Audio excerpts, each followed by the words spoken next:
Should be a Oh ten-second my delay. God, I see us. We're on the air, everybody. All right.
Should I switch to the wrong camera twice? There it is. I wish there was just a camera set default. All right. Hey, welcome to this week's What the Heck, where we were plagued by some serious gremlins for 20 minutes. I was What the like, heck is going on? yeah, yeah. Well, I was saying different words, but I wasn't sure if we were on the air or not for some people, so I kept my mouth shut. Um, all right, we have Still Go Shuffle, I think for the first time, right? Yeah, I think so. All right, welcome to What the Heck, and we've got bar talk. Let's do super duper fast intros because I do want to do like a holiday stream at a certain time later, so I have to like eat dinner and all that. So, who are you, and what what is the most holiday of modules? Like the most holiday module, Cool. starting with Stogo.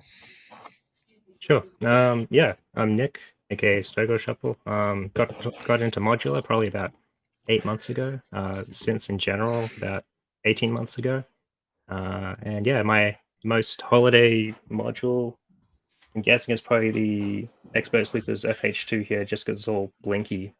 I've got like a, I've got like a what is it? A divkit oct kind of script thing running. So I've got Uh-huh. different LFOs. It just looks cool when it's not doing anything else. That's awesome. That's a good one. That's a good one. All right, bar talk. All right. Can you guys hear me? Yeah. All right. So, let me see. My For blinky lights, I got the Batumi LFO with little Christmas lights blinking. But I was thinking the Trogotronic M1 VCA because it's red. And then there's also the OSC3 oscillator because it's so pretty sounding, and you've got like a third and a fifth coming out of one module, and it just sounds really, really pretty. Yeah, this is a hard question for me because do you go for sound or do you go for lights or some other like a name? Like Right. if there's like a Grinch module, which there should be 2HP if you're listening. Come on, Grinch module. Anyway, I think mine like are the two modules next to each other, the 3X MIA and the Oct next to each other have just the right combination of green and flashing white lights that feel like super Christmassy. And yeah, I don't know if I was going for a sound, I'd probably like if I there's some mutable ones that do some really nice FM bells, but I don't have any of those, and I haven't played with braids enough to know. So, um, but I am using an FM or a mutable FM for bells via the Micro Freak because they collaborated on it, or whatever. What about hey Antone, Forestine, DJ MJR, welcome. Shock value. I'm Woke sure ass enthusiasts in Messiah. it. Yeah, we got everybody in here. Like, what's your most Christmas module or holiday module? Not Christmas, could be any holiday. I guess. Yeah, and yeah, what should we talk about today? I only have one topic. Let's interview Stogo Shuffle. He's a Yeah, newbie. yeah. Okay, tell us what I don't know what got you into modular. That's the easy one. It all started with a little pocket operator. I mean, I've always been into like electronics and music and stuff, and I always thought that synths was kind of out of my price range, and had the little pocket operator for $50, a little arcade one.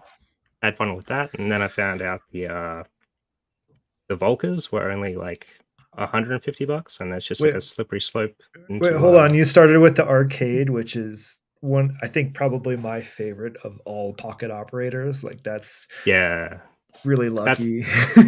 yeah, that's the one that I, after looking at the one that you could get kind of the most song out of, whereas the other Yeah. ones are kind of like a bass. But yeah, that was really cool. Yeah, that's Been cool. like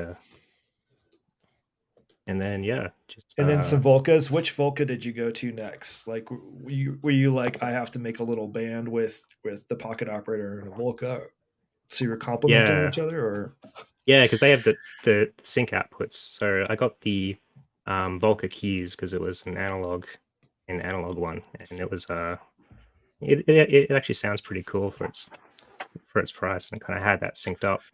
And then I think I got a key step to control it with MIDI and do some basic sequencing, and it just kind of went from there. I got the Volca keys, and then I think the Volca FM, and then onto I think the Micro Freak was my first kind of bigger synth. I've still got that. I've just been working on kind of getting that hooked up through MIDI through all this because I just got the SQ64 as well. So cool. I'm trying to get them all playing nice, and it's been a bit of a pain. So those Volcas, you can link them together, right? Yeah, they've got like a sync input, sync output. So what does that allow you to do? Does that just sync it so it's like a master clock type situation where if you start one, they all go, or does it actually send other data? I know it's purely just a clock pulse. It's clock, and I don't think does it. I can't remember because it's been a while since I had one. But if you hit stop, I think the clock stops. Is that right? Like yeah, that's I how think they so. managed like to do the play stop thing with it. Yeah, that's cool. Like that's eerily similar. I saw a pocket operator and like high-end like design fashion electronics store in Telluride, Colorado, which is like a ski town. They had that thing marked way the heck up, which I didn't realize, but also I didn't buy it because it was really expensive. But then I did look it up later, like hoping to get a use it, and I was like, hey, it's not so bad. Then I also went down the Volca rabbit hole, and getting Volcas and pocket operators to sync is doable, but when you start at zero, like you have no syncing experience or anything like that, like it's kind of hard. Like I found it like kind of difficult to get right because pocket operator wants like a specific pulse, or if you want to sync from the pocket operator, you have to use like the hidden command to essentially split the signal, get a splitter for the output, that kind of stuff. Yeah, and there's like all those different modes where it sends audio on one channel and Yeah. and clock on the other.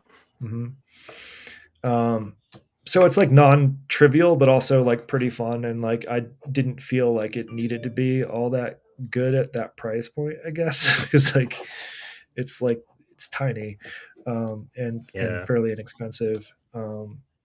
I did struggle like with, I think what you're going through now. I also like hit a huge wall is like trying to sync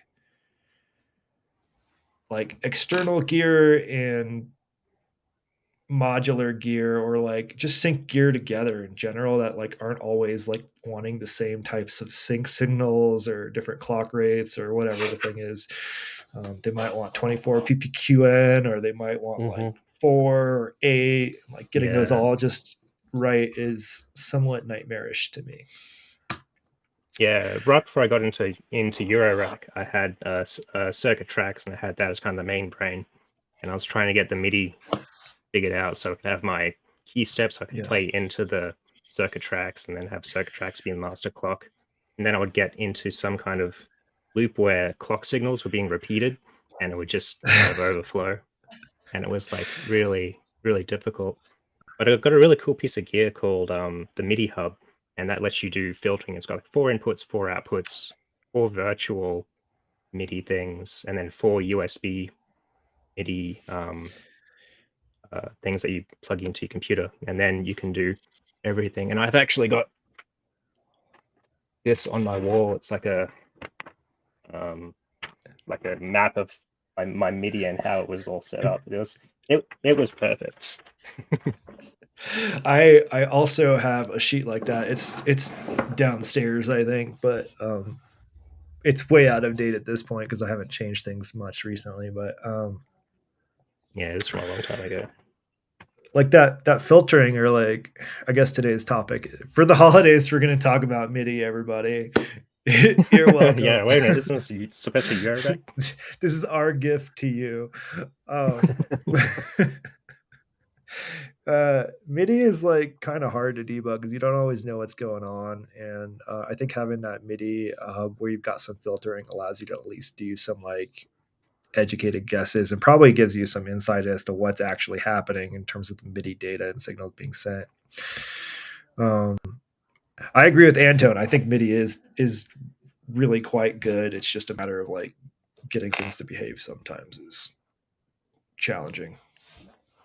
Yeah, what I found was the biggest challenge is that of all the devices have it, but nobody really has like what it means and how to communicate. So then you have to spend time like, you know, it's not just connect this, it's understanding how MIDI works and what all the channels are. And then you got to look up the manual for this one, and it's like, oh, this one only outputs on channels 1 through 4, and this one expects these channels, and this one. So then it's like, okay, mapping it out. And you know, I think a lot of us end up with that kind of diagram of having to draw it out for your use case, which is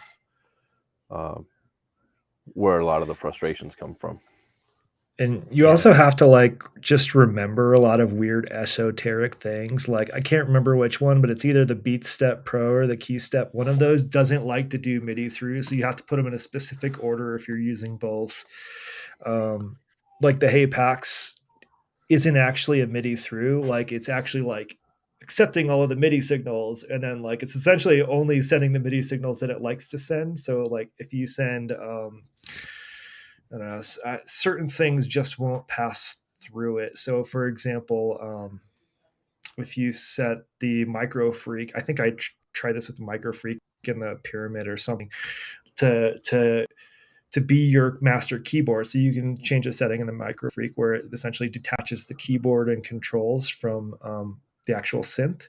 So you can record all of those into Ableton or wherever you're sending that MIDI data and use it as a controller. And so I was sending that data into one of the sequencers, and then back out into the micro freak. But then you lose like the knob controls stop working on the micro freak. You can't like use the cutoff knob, like weird stuff I like went that. yesterday. I'm like, why? Why did you do this to me? Like, I don't. Whatever. Because I really actually, if they made like an 88 key just MIDI keyboard with the micro freak touch plates, I'd get that in a heartbeat because I love that thing. But yeah, it's pretty funny that for as complicated as like a fully patched rack, it's like much easier to kind of figure out what's going on here than it is like a single MIDI cable going somewhere. It is. I do want to make a MIDI controller or two next year. I think I'll probably make two if I make one. One will be like an actual MIDI controller that I can have fun with, and the other one will be just a button or maybe a kill switch or something that all it does is send like the MIDI kill command. Like big panic button. Yep. That's all I want to do with it. Yeah. Well, when I first got into Eurorack, I really liked not having to deal with MIDI. I kind of went away from all the desktop synths and stuff. But now I've been in it for kind of long enough that I want to start trying to incorporate it back in. So Eurorack has its own. Yeah, go ahead. Sorry, go ahead. I got excited. I was just gonna say it started when I tried to get the outboard mixer going, and then I decided to rewire everything and just kind of went down that rabbit hole. Do you ever I don't know if you've been doing this long enough, but like do you ever like go to reorganize some things and come up with a good idea that you probably already tried in the past and you're like, oh yeah, I should just do this, and then like an hour into troubleshooting, you're like, oh yeah, that's why I didn't do that. You're like there was when I started getting those MIDI kind of loopback problems, I'm like, okay, this is why I kind of didn't want to do this, but I'm pretty close to figuring it out, I think. That's cool. I do like Eurorack and that, like, or Cosmo, and that things just pretty much seem to work. And their own challenges are there. Like, I think some modules are a little stricter about the exact clock signal they'll accept, and that strikes often. I saw somebody complaining about it in one of the discords, or just mentioning it. It was less of a complaint, more of a mention, where like all of a sudden, like, you know, when they got this new module and they plug clock into it, nothing happened. So they had to like put their clock into, I think, mass and add a little bit of voltage to that clock signal to get the clock input to work. And that happens across, I think, quite a few modules. I even have a couple that I ran into that with. I run into issues with the reset signal as well, because some of them, if you send the reset at the exact same time, it resets on like the next beat rather than. Oh, interesting. Yep, I've heard about that one, but I've never experienced it, and I would just get super frustrated because it would constantly be bumping up a beat in the sequence, right? Or maybe the other direction, I'm not sure. Yeah, or it'd just be kind of offset by. Yeah. I just keep everything out of whack and then just say that's what it was supposed to be. Yep. I mean, I think that's a good point. Like, that's something I've been really embracing recently, is if I get overexcited and do like, I don't know, like a filter sweep at the wrong time, I'm like, or like even worse, I hit the wrong pattern halfway through and I haven't like timed it right. I just do that a few more times so it sounds like I did it on purpose. Right. It's like if you hit a wrong note, hit it again louder to make it seem like, I meant to do this, and it's coming again. Make the stink face, you know. They just need comfort. Yeah, like I don't even think Eurorack's like that good at being a standard anyway. Like there are like agreed upon things that most folks do, but like sometimes they work. Like Pam's doesn't even like to play with the new Pams. Like, come on. Oh, really? That's funny. Yeah. Like forget which direction, but if you're like trying to sync one with the other, it's like they're not happy about it. Too many Pams. 3 legs is Yeah. enough. I think that was one of the reasons I got rid of my PAMs is because of the PPQN and having to figure that out with some other module I was messing with. And then I was like, you know what? I'm gonna figure this out a different way. There's always different ways to do things. Like I had a clock divider. I mean, I still have the clock divider, and I've only ever used it briefly a few times because I just find a better, more clever workaround each time. In this case, my workaround was that I had extra gate signals, not extra gate channels on one of the mutant brains not being used, and I was like, oh, I'll just put a few different clock divisions on there, and then I can just like plug into the one that I need, and like done. Few reset signals, like done. Yeah. Rather than fight a clock divider each time. Not that clock dividers are bad by any means. No, they're good, and I should probably learn how to use one, but Yeah, I've got one of those rotating clock dividers, and I always see demos of people making really cool beats and stuff with it, but I haven't been able to get that much out of it. yeah, I'm actually thinking that's probably it's a really good Christmas utility module. that people should have. Antone has 2 and rocks them, so we got to have Antone do like a clock divider episode, or just like do it on your own channel and we'll share the crap out of it. I don't know, whatever you want to do. Like, yeah, clock dividers are pretty cool. There's some clock dividers that I think are really performative and are really attractive to me. Like the Tempe is one of them by Make Noise, where you're sort of like tapping in things and it's sort of dividing and like doing a lot of interesting things that way. It's not really it's calling it a clock divider is like an understatement because it's one thing it can do, but I just like that it was very like performative. I'm trying to think of what else. I've also been debating like seeing if I can turn my I think I can turn my sequential switch into a clock divider. That should be fairly straightforward, and something to be fun to try. Yeah. I think clock dividers and sequential switches are both things I've got in my rack that I'm not really utilizing much. I mean, there's a lot that I'm not utilizing, but those 2 in particular, there always seems to be so much cool stuff you can do with it. Yeah, sequential switches are great. And for the longest time, like I tried, like when I built one for Cosmo, I mean, I didn't have a lot of modules yet at that point. And the first thing I did was like really naively like, oh, well, I'll just use it to switch between voices each trigger or something. So I'm constantly getting interesting phrasings and things like that. But I only produce terrible sounds. Like it was just hard to follow any kind of melody or something like that because my voices were so they weren't very similar at all. And then I tried some other interesting things with it. I forget what I was doing with it. But then eventually, like what became my favorite thing to do with it is just like use it as like a toggle switch between one of 2 things. So I like, right.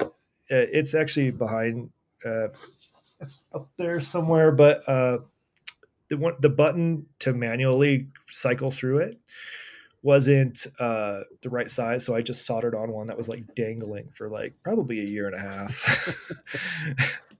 I only ever fixed that right before I went to, I think it was like the day before I went to DEF CON. I was like, okay, I'll solder this in, like put a new button in. But I just use it to like quickly switch between voices. Like one voice might be like really pleasant, the next voice might be like very like just guitar distorted, kind of voice like that kind of thing. Yeah, I've seen people run them at audio rate to get like a sub oscillator or something. Yeah. Yeah. Well, I did that That's pretty cool. too, but I didn't like it because it just sounded like square waves, or it either was like it just sounded like a lot of square waves because it wasn't there was no zero crossing module involved, so it was interrupting waves and just creating a lot of square Right. waves. There's that, I think Div Kid did a video like on like 02 or something like that. It's just a super tiny module that essentially you put some signals in and it sort of detects a zero crossing and puts an output when it's like the right time, and can go audio rate, and then you pipe that into your sequential switch, and then it's game on, because now all of a sudden they're switching at probably just like slightly after the zero crossing, because like there is like physics involved, but but close enough where you're not getting that square wave feel, and I think that's a really cool sound. The problem is that module is Eurorack and my sequential switch is Cosmo, and the closest they can be proximity wise, unless I like dangle one out, is like a meter. More likely they would be 3 meters apart in cable, and then you add like just a little bit of latency and it probably ruins it. I don't know. Right. Yeah, that Cosmo seems cool. Is that pretty much Eurorack compatible in terms of voltages and whatnot? Yeah. Is it just the format that's different? It's just a different size is the only thing. The power supplies, voltages, everything else is identical. It's just like fun size Eurorack. So there's nothing stopping you from making like a combination rack and having like a row of Cosmo and then a row of Eurorack. I have that actually right yeah? behind my head. Sorry, I'm gonna embiggen me because maybe that'll help, because I don't have camera set up. But there is someone made a they called it a Cosmo Euro playset, but it's essentially just a big PCB with a hole in it that you bolt a couple of rails on, and then there you go. Sweet. Done.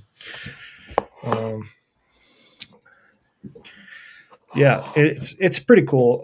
That was done by Crucifix, and it's one of my favorite things that they ever made. And it's actually really clever. Like the rails actually bolt on just like putting a module on, right? Like you just have a nut behind it, and you put a nice little knurly or whatever screw you want, and then you've got the rail attached, which is an interesting. I don't know. I thought that was cool. That's really cool. And it's allowed me to do some cool things. I have an extra voice in there. I have Castor and Pollux going into an Ikery, and I love that so much. They have not been separate since I got that combo.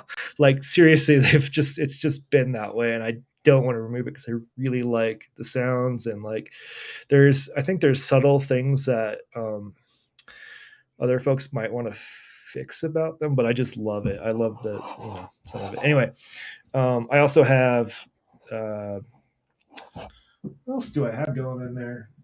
The Rample. I have the Rample in there, and then a thing to amplify audio from the telephone, and I'm using, I think, the Cinnamon filter for a little bit of high pass on that telephone audio,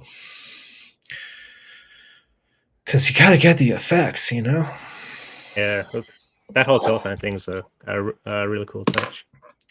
Yeah, I quite like it, and I actually I did that. I think I saw somebody singing into a bullet mic. It's probably Jack White or somebody. Like he's the one who has the bullet mic, the green bullet that comes out of the guitar, right? And that stuck with me as like a pretty cool visual. So I got a bullet mic used, and then I was like, oh well, I guess this microphone doesn't work. It's like I had zero like audio, any experience, right? So I like didn't know anything about what I needed to do in terms of amplification and stuff like that. And so I ended up getting as like a stopgap / like I knew it would work. thing that also had special effects. There was a Roland box called the Roland VT04, I think, which has a vocoder in it. And I was really excited about vocoders at the time because I'd never ever touched one. But it also had a megaphone effect, and like the megaphone effect plus like the CB radio looking mic was like the sweet spot for what I really enjoyed. And then I started optimizing from there, right? Like after that, I was like, okay, well, I can't mute anything easily because if I set the mic down, you'll hear like it clunk and then like breathing or whatever because it's a good microphone. And it's got a volume knob here, but that's not a mute knob, right? So I could either like turn that if I remember it set down, then turn it back on. That's slow. So I made my only guitar pedal.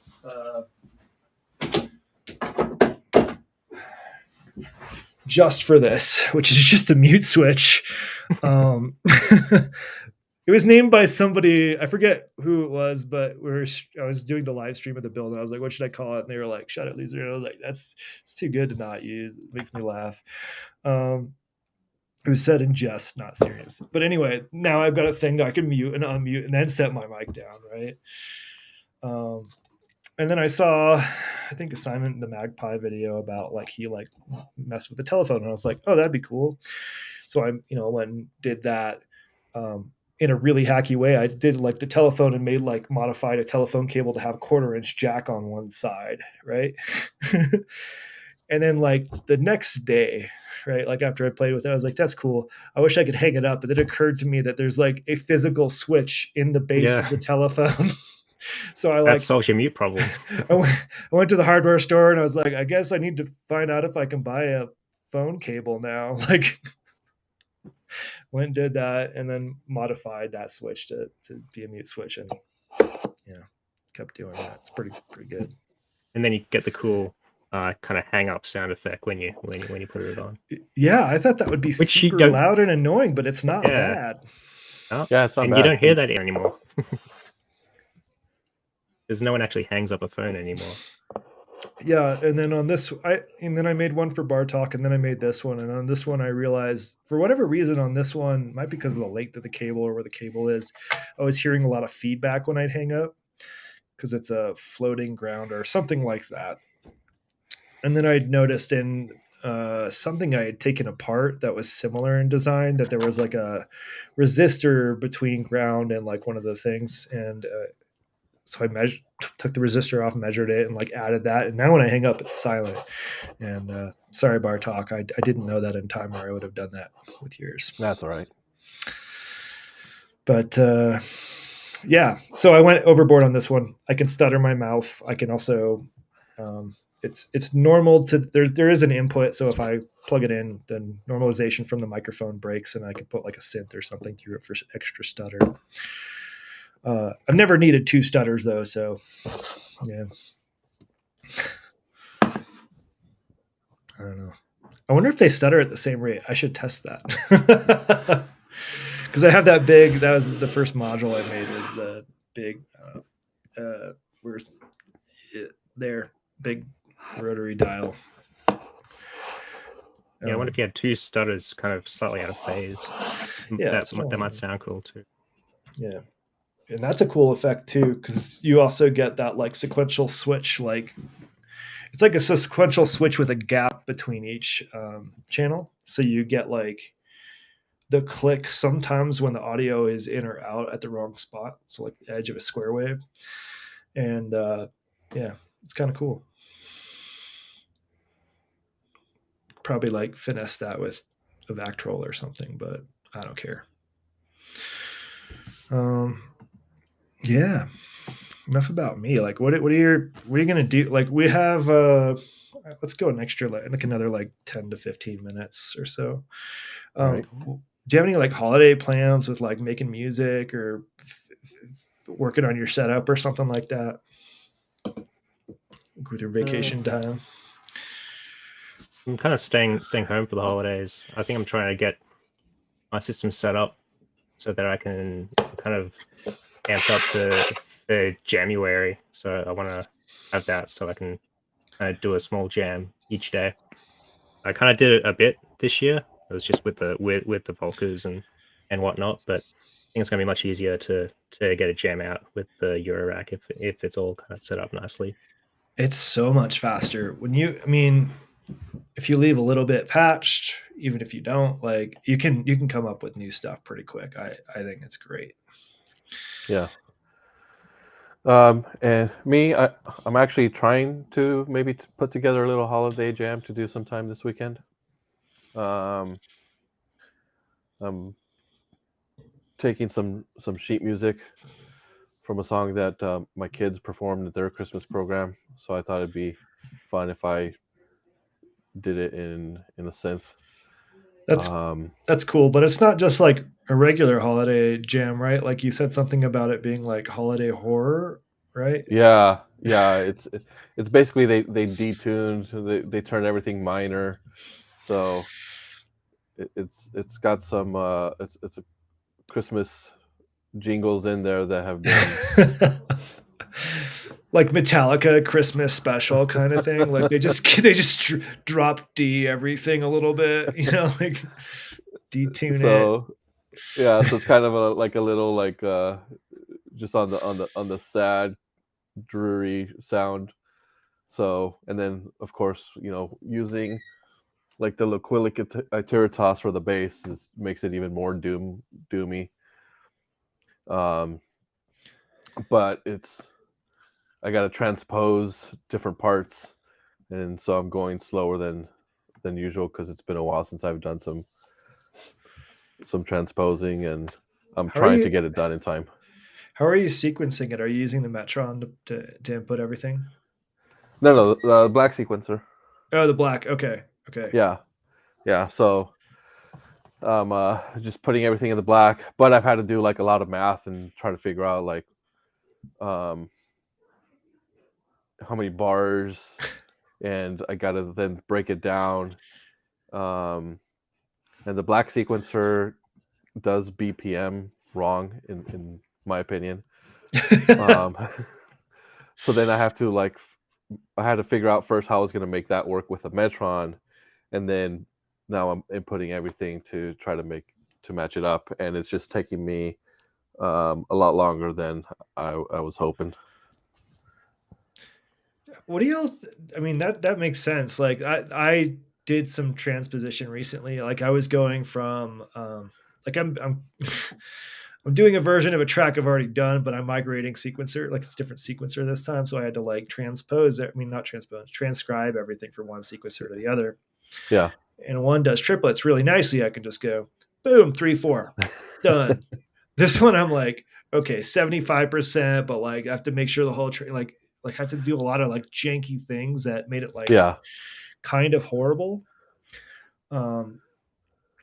And my sequencer in particular, like I think both sequencers have this problem where if you're in anything other than 4/4, right?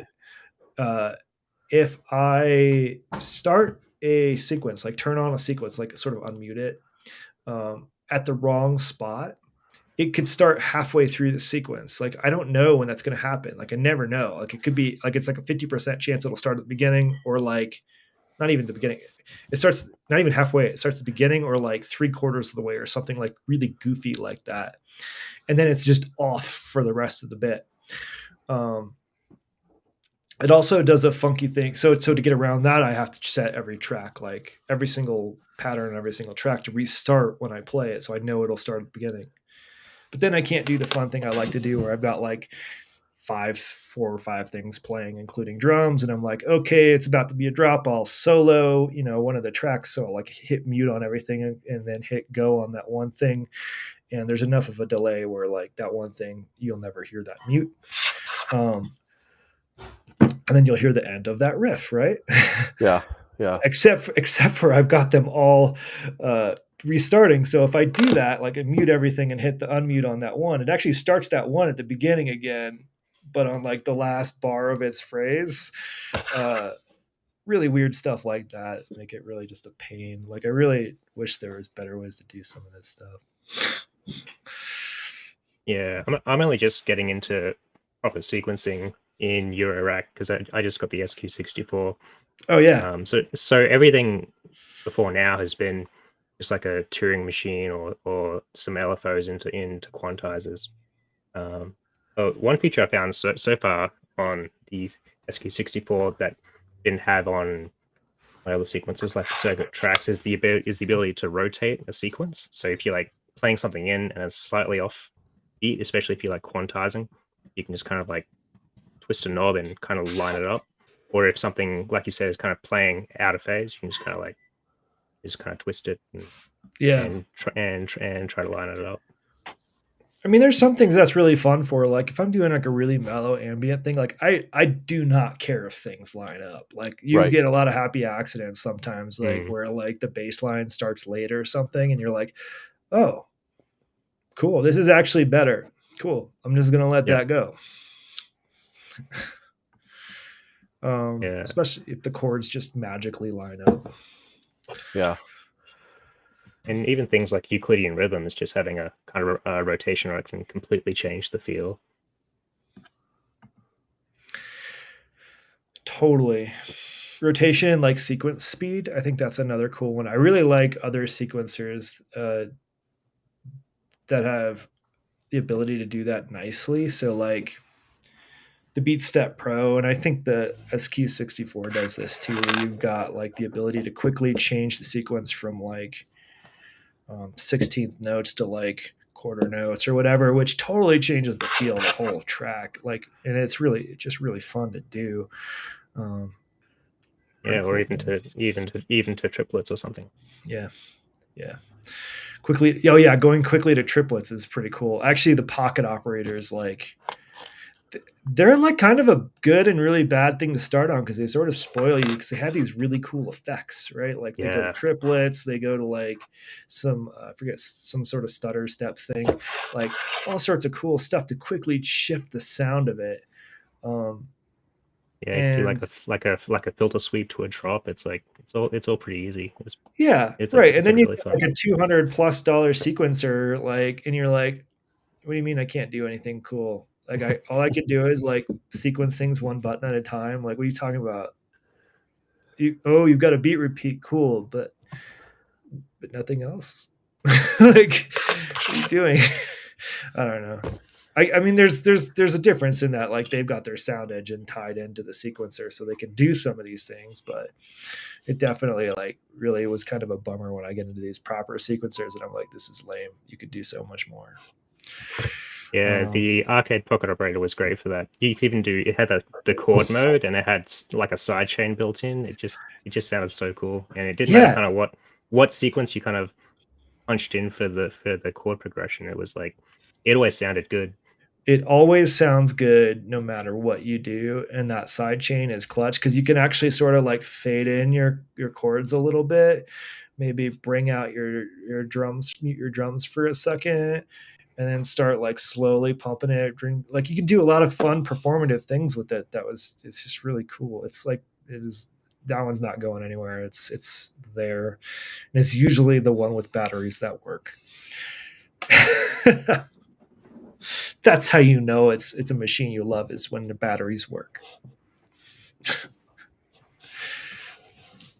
Yeah, I pulled the Volca keys out while setting this up for the first time in 8 months, and it's actually really fun revisiting it. Because when I first got it, all the knobs I kind of knew what they did, but after messing with the Eurorack for so long, I'm like, oh, okay, this is sending the envelope to this, and it just made a whole lot more sense. It was kind of cool to look at it with kind of fresh knowledge.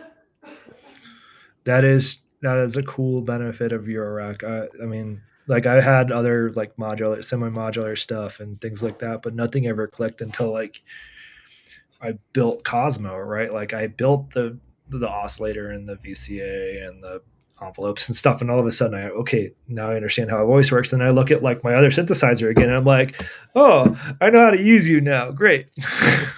Cool. I just wish I could send this to this.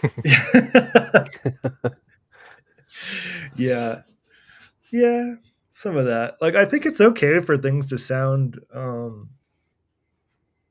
like what they are. Like, I think people that get too concerned about like plats or braids sounding like what they are, like, Who cares? Like, don't ever get a guitar if you're worried about that. Yeah. Violins have sounded the same for a long time. Right. Like, it's okay for the instrument to sound like the instrument. And yeah, you get the idea, like, oh, but it would be really cool if I could do this. And like, there's like, if it's a popular thing, someone's made Eurorack modules to sort of sound like it. So like my synth is that my desert islet synth is my MS10. It's not any of my modular. It's just the MS10 is perfect. I don't think it needs anything else. But I wanted to stop taking it to shows, because after taking it to one show, I pretty much crapped out midway through like a performance in person. I was like, is there an alternative? Like, is there like the sweet spot of the MS10 is the filter, and I've tried a bunch of MS20 filters, and they sound nothing like the MS10. And then I was watching somebody on a Freak Boutique, and they talked about the MA35 filter, which is based on the Korg 35 chip, which was in the MS10 and in early MS20s. And that mixed with, like, it's got some amplification or something. There's some magic combination of those that make just about any oscillator sound like my MS10. So it's like not the same, but good enough for the road, right? Like, so you can do some of that stuff and be like, oh, what does the MS10 sound like? Where I like put an LFO on random stuff, you know? I guess it has an LFO, so that's a bad example. It's also got PWM, which the MS20 doesn't have, so, you know, trade-offs.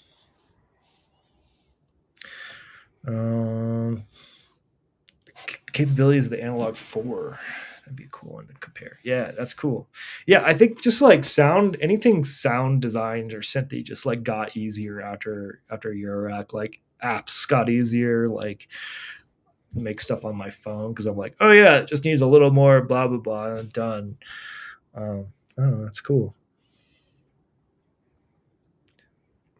But I don't think everybody needs to start with Eurorack either, because like it's so easy to make silence. Yeah. Like, when you start, Even you either now. make silence at the worst sounds in history. You're like, Or like silence and then the worst sound at really high volume. I can only imagine, like I made Cosmos, so there was a bit of a IKEA effect. But if I had just dropped like $2,000 on like a case and like a bunch of modules, and I was making like awful like sound effect sounds, I'd be like, what did I just do? Right. But that's where I tell people, like, it's still an instrument, you know. Yeah. Even if you go out and buy a guitar or a violin, like, it's gonna sound bad compared to like listening to somebody and be like, why doesn't it sound like that? And it's like, well, it's still an instrument. You still have to practice it. You still have to spend a lot of time on it, and it's going to take you a long time to be able to make something that sounds like that video that you watched. Yeah. And I think there's also like an urge to patch everything into everything, to modulate the heck out of everything, which is like can sound really good if it's I don't know, if you get lucky or if you're doing it with intention. But I don't know. I think even with a simple patch, like just a simple subtractive synth patch, you can get such a huge range of sounds just by like messing with the knobs. Like, I don't know. I think that's another thing that I just don't think is appreciated as much, I guess. But I get that. Like, I mean, I'm guilty of this. It's like, I have it, so I better use it. Like, yeah. Well, I ran out of bar tout cables, so I don't have to make complicated patches anymore. Actually, that's not true. I have 2 of the tiny ones left, but it limits what I can do. You're right. Extensively. Yeah. Well, sometimes imposing limits can kind of get you being creative. Yeah. Absolutely. I just picked up this patch card game, and it seems to be mostly about limits. Like, you kind of begin a patch based on some kind of idea, and then you draw a card, and then you have to like unplug half your cables to try to I also Yeah. got it, and all I've done is taken the plastic off. I've not even opened it because Right. I was gonna play it with Bartok and Eggs and Egon, but I forgot. Yeah, we should totally do a game. I've got like there's Yeah. like a second one here. It like it's supposed to help you do kind of two-player. There's some pretty cool cards and It'd be pretty fun. Or like, yeah, it could be a good January stream. January, like if you're struggling, just like pop it open and get to it. Oh, that's good. Yeah. Um, January. I want to talk about January real quick. Like that's one that I've always avoided. I don't. I'm not. I don't love commitment to things. Like I have a fear that if I'm like, okay, I'm gonna stream every day, I'm gonna hate streaming by like January 20th. Like, and I also don't feel like I am not making like my sense don't they get a lot of action unless I'm like literally away from this house. Like it's not like I don't need the extra inspiration to do it. But well, that's the thing, Anton. Like when I do things, I like to go all in. And like if I'm gonna do January, I'm gonna do January freaking day. But I might try it this year with like a relaxed attitude about it. Like do some like soft pop jams and things like that. That I don't do that often, but I probably should. yeah, I did it last year, but I think I only did it like maybe 5 or 6 days out of it. But it was fun. I think some of them were even just like little 10-second things. Yeah, It was that's like pretty cool. it was like fun just to try different things because you don't want to be doing the same thing each day. So you kind of try something different, and sometimes you come up with something cool and surprise yourself. Yeah. Yeah, I think that's. I mean, I think I'm going to try it this year. So I don't know. I'm not. I mean, yeah, 50. Yeah, until maybe I'll commit to like 50% of January or something, like some reasonable number. And if I go over that, fine. Wow, that was a good burp. I apologize. Luckily, I didn't want to mess with my setup because I'm going to do that holiday stream after this. Well, I'm going to get some dinner and then do it. So I didn't plug in the microphone, or that would have been really very traumatic for everyone listening. Picked up the bass of it. Anyway, you're trying to get an album done the first week of January. That's pretty intense. Oh. See, that's so what I'm thinking actually for next year. Like, I've got some goals. Like, I don't know if you want to talk about goals for next year. Should we hang out, like, talk about that next week? Because it's like next week might be a good, like, New Year's Thursday one or something. Talk about some goals and stuff. Yeah, let's save that. Stash. Yeah, let's save it. Anyway, I do like January because it's one of my favorite times to work. Work is slower because people are on vacation, and I can just get so much done. But also there is an unlimited supply of cool synth like performances like every day thanks to January. So very much appreciate it. A month of 30-second clips. Yeah, I have a bunch of things I'd like to try next year that involve more streaming and video. Anyway, I don't want to get too. I have to run and get some dinner, but yeah. Does anybody want to talk about anything you want to share or self promote or anything like that? So we do have a sign up for New Year's Eve stream. It's on the Discord. I'll put a link to the Discord right now. But it's just self-monitoring. So if you see a spot open, you want to jump in and take it. Go ahead and sign up, and yeah, it'll be fun.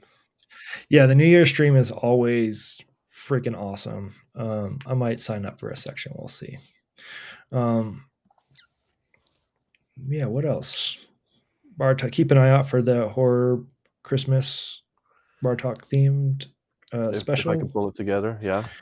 Oh, you got this. If it's not like Bartok holiday, it could be Bartok like New Year's, like or horror New Year's. Wow, starting to talk like a drunk politician. Since I believe I will.